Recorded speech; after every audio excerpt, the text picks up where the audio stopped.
Hi guys, hoping all is well with everybody. In this video, I'm going to be starting a new read-along of the book called The Secret Zoo by Bryan Chick. And what I'm going to do for this book is I'm going to read the prelude, unlike past read-alongs that I've done, only because the prelude for this story is very important, kind of opens up the scene into exactly how the story begins. And as always, guys, I'm going to show you any pictures as we come across, but without further ado, let's get started. Prelude, The Discovery of a Secret, July 18th. Megan raced across her backyard to the tree fort. The wind snapped her pajamas, and the stiff grass pricked her bare feet. At the tree trunk, she grabbed a ladder and peered up. She could faintly see the wooden planks of the fort, and, beyond them, the moon and stars. Somewhere up there, she'd left her glasses. At least she hoped she had. She climbed the long ladder and crawled into a fort. A glint of moonlight pulled her attention to a near corner, where she discovered her glasses lying like a big crumpled insect. She scooped them up and put them on. "Oh, thank you, thank you, thank you," she gasped. A sudden noise broke through the trees. It was a faint crackling, like a sound of dry wood splintering. And maybe it came from nearby, 2 or 3 houses down. Maybe. Megan stood still and listened. A minute later, she heard the noise again, but this time it was louder. Crack! Then she heard a grunt, as if someone had been hurt. She ran to the wall of the fort and looked up and down the neighbors' lawns. Nothing. The dark landscape was creepy. She whistled and called her next door neighbor's dog. "Patches! Is that you? Are you—" She heard the noise again. Crack! Then a thump, a thud, and another grunt. Megan and her friends kept binoculars in the fort. She found them and balanced the lenses on her nose. Magnified, her neighborhood looked even darker than before, and the houses seemed to be trembling, until she realized that her hands were shaking. "The zoo," she whispered. She ran to the opposite side of the fort. The only thing separating her neighborhood from Clarksville City Zoo was a long, winding concrete wall. From Fort Scout, she had a clear view over this wall. In daylight, she could watch the giraffes, bears, seals, and hippos as they ran, swam, and lazed about. She steadied the binoculars and stared into the zoo. Lamp posts illuminated the paths, but the exhibits were too dark to see.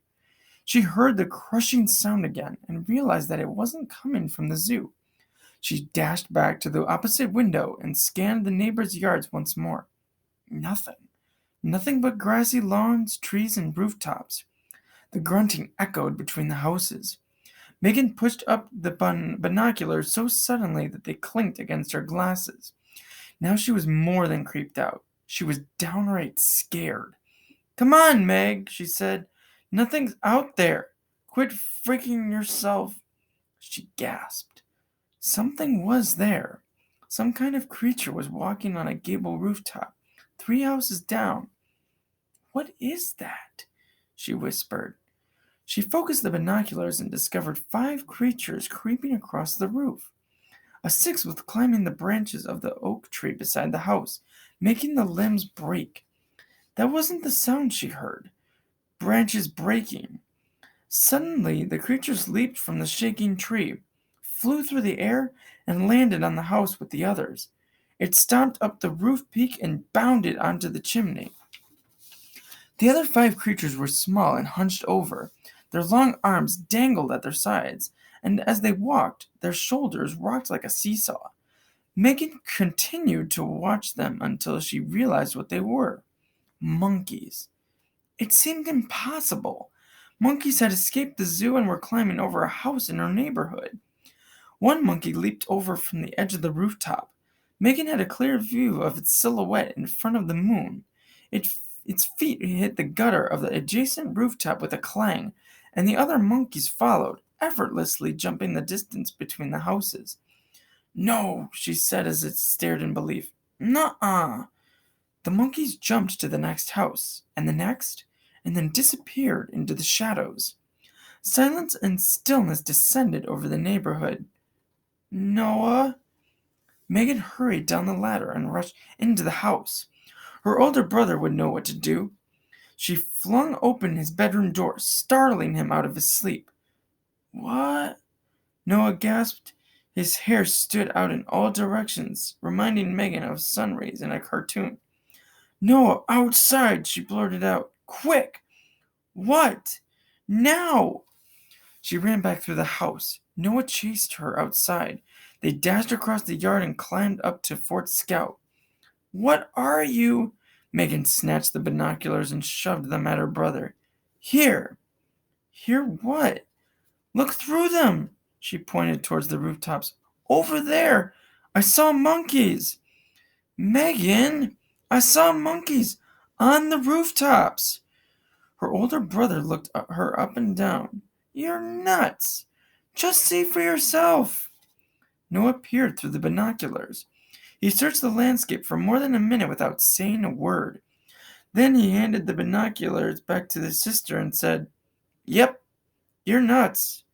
"Noah, I saw them. I'm telling you." He climbed down the ladder saying, "What are you doing out here so late anyway? You'll be so dead if Mom catches you out here." He reached the ground and turned to run toward the house, calling, "Come inside." Megan watched him run back into the house and close the door on the night. She turned her attention back to the rooftops and her neighbors' yards. She studied the shadowy landscape for nearly an hour, but nothing unusual happened. "I know I saw them," she said, trying to convince herself. She climbed down from the fort, returned to the house, dropped into bed, and stared at the ceiling. She couldn't sleep. At 2 o'clock in the morning, she rolled out of bed and sat at her desk. Nervous, she drummed her fingers on the desktop and shifted her eyes. Her gaze stopped on a single book standing on its edge, a diary. A recent gift from her mother, the diary lacked its first entry. Megan snatched it up and opened to the first page. The binding was so stiff that she had to press the cover down before it could lie flat. She stared at the page. It was ridiculously colorful. Red paper with purple lines and blue stars in the corners. In class, she'd learned about brainstorming, scribbling down ideas as quickly as possible. Her teacher had said it was a way to make sense of something that was difficult to figure out. Megan grabbed a pencil, chewed on the eraser for a moment, and started to write. Date, July 18th. Time, 11 o'clock p.m. I went outside because I forgot my stupid glasses in Fort Scout again. When I climbed up, she wrote for an hour. Then she closed the diary, set it aside, turned off the light, and climbed back into bed. An hour later, she fell asleep without knowing what she'd just completed the first pages of a journal that would eventually alter the course of the world. After the discovery, October 2nd. 14 red-eyed leaf frogs hopped down the long zoo corridor, jumping and tumbling over one another as they scrambled forward. Pop, pop, pop, pop. The sticky pads of their feet slapped the floor and sounded like exploding miniature firecrackers. 100 aquariums lined the walls. Occasionally, a frog leaped sideways and stuck to the glass for a few seconds. The 14 red-eyed leaf frogs hopped into a small exhibit at the end of the corridor. The special exhibit that a young girl had sneaked into just minutes earlier.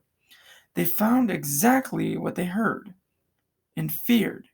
Nothing. The girl was gone. 3 sheets of notebook paper lay on the ground, colorful red pages with purple lines and blue stars in the corners. Torn and crinkled, the pages were still fluttering as they settled on the floor. The 14 red-eyed leaf frogs didn't know the pages were from the diary of a girl named Megan Nowicki, who months later had spotted monkeys escaping from the zoo. They stared at the pages. Then, whipping the sheets with their long, sticky tongues, 3 leaf frogs picked them up. And so the story began. And that is the end of the prelude. And that is going to be where we stop with our first introductory of the read-along of The Secret Zoo. And I look forward to seeing you guys in Chapter 1, the beginning.